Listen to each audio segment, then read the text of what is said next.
Hi guys, നമ്മളിപ്പോ 900 കണ്ടിയിലാണുള്ളത്. ഞങ്ങൾ സ്ട്രേഞ്ചേഴ്സിന്റെ ഒരു ക്യാമ്പിൽ വന്നാണ്. കോഴിക്കോട്ട് നിന്നും ഒരു പരിചയമില്ലാത്ത ഞങ്ങൾ യാത്ര തുടങ്ങിയപ്പോൾ ഞാൻ കരുതിയിരുന്നില്ല ഒറ്റ ദിവസം കൊണ്ട് തന്നെ ഞങ്ങൾ ഇത്ര അടുപ്പാവുന്നു. ബസ്സും തന്നെ ഞങ്ങളാണ് സെറ്റായി. ബസ്സിലാണെങ്കിലോ നമ്മൾ മാത്രമല്ല, കുറച്ച് ഇൻഫ്ലുവൻസേഴ്സും സിംഗേഴ്സും വ്ളോഗേഴ്സും ട്രാവലേഴ്സും ഒക്കെ ആയിട്ട് പരിപാടി ഉഷാറാണ്. അങ്ങനെ ഞങ്ങളെല്ലാവരും വയനാട്ടിലെത്തി. പിന്നെ ഒരു ചായയൊക്കെ കുടിച്ച് ഇങ്ങനെ നടന്നു കുറച്ചു നേരം. പിന്നെ നമ്മളെ ക്യാമ്പൊക്കെ എത്തണം എന്നുണ്ടെങ്കിൽ ഉണ്ടല്ലോ, ഇജാതി വണ്ടികൾ മസ്റ്റാണ്. മല കയറാൻ പോലെ അപ്പൊ നിങ്ങൾ മേലെ എത്തുന്ന ഉറപ്പൊന്നുമില്ല.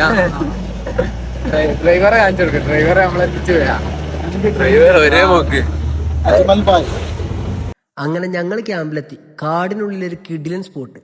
ഒന്നും പറയാനില്ല, നല്ല ക്ലൈമറ്റ്, നല്ല ആംബിയൻസ്. ഇപ്പം ഞാൻ പറയണമെന്നില്ല, കാണുമ്പോൾ തന്നെ നിങ്ങൾക്ക് മനസ്സിലാവും.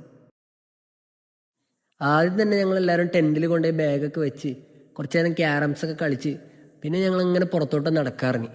നമ്മളെ ലൈഫിലില്ലേ കുറേ നാളായിട്ട് മിസ്സായി കിടക്കുന്ന നമ്മുടെ ആ ചെറുപ്പവും അതിലെ സന്തോഷവും ഒക്കെ നമ്മളിലേക്ക് നമ്മൾ പോലും അറിയാതെ ഇങ്ങനെ തിരിച്ചു വരുന്നതായിട്ട് തോന്നും. പല ജില്ലകളിൽ നിന്നുള്ള പല സ്വഭാവമുള്ള ആളുകൾ ഒരേ താളത്തിൽ ആടിയും പാടിയും കഥയൊക്കെ പറഞ്ഞ് ആദ്യ ദിവസം തന്നെ പരസ്പരം തമ്മിൽ മനസ്സിലാക്കി. എനിക്ക് നിങ്ങളോട് പറയാനുള്ളത്, നമ്മുടെ ഈ ജീവിത തിരക്കുകൾക്കിടയിൽ ഇങ്ങനെയുള്ള ചെറിയ ഒത്തുകൂടലുകൾക്ക് നമ്മൾ സമയം കണ്ടെത്തണം. കാരണം ഓരോ ദിവസവും വളരെ വേഗത്തിൽ ഇങ്ങനെ കടന്നുപോയിക്കൊണ്ടിരിക്കുകയാണ്. ഇങ്ങനെയുള്ള ക്യാമ്പുകൾ നിങ്ങൾക്ക് നല്ല നല്ല സൗഹൃദങ്ങളും ജീവിതാനുഭവങ്ങളും ഒരുപാട് നല്ല ഓർമ്മകളും ഒക്കെ തരും.